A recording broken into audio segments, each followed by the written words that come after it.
Mi patuman usab sugod karong simanaha ang Department of Education sa work arrangement nga gituyo aron makadaginot sa resources ug galastuhan sa opisina. Atong sayran sa live report ni Nico Sereno. Nico? Yes, dunay adjustment sa work schedule sa pipila ka mga empleyado sa Department of Education apan giklaro nila walay labot niini ang atong mga teachers. Sugod karong simana gipatuman sa Department of Education ang 4-day schedule subay sa awhag gikan sa kauluhan. Apan dili 4-day work week sama sa gihimo sa ubang ahensya. Hinuon gitawag nila nga 4-day on-site reporting.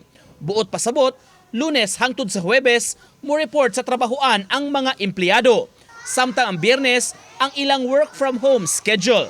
Kini para makadaginot sa mga gasto sa kuryente sa mga opisina usa ka adlaw kada semana. Giklaro hinuon sa ahensya para ra kini sa mga non-teaching personnel ug ubang related teaching staff. Walay labot ning maong sistema ang mga teachers.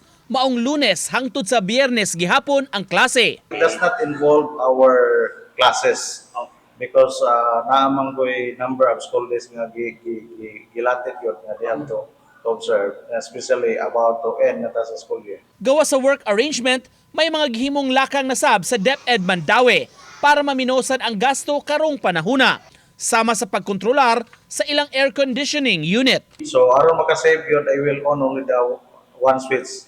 So meaning one half of the lights off. Okay. Yeah. Then ang electricity, the what they call this air condition set to 24. Kung na maabot before 8, then the aircon should be on 8 yun. Okay. Until 5.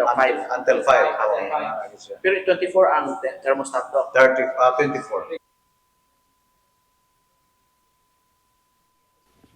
Sa pagkakaroon subsub ang pagpangandam sa DepEd labi na sa itong mga teachers tungod kay talitapos naman ang current school year 2025-2026. Tulo ka semana na lang ug tak-upan na ang klase ug isunod dayon niini sa hinapos ning buwan sa Marso ang mga school recognition activities ug graduation. Dagang salamat, Nico Sereno.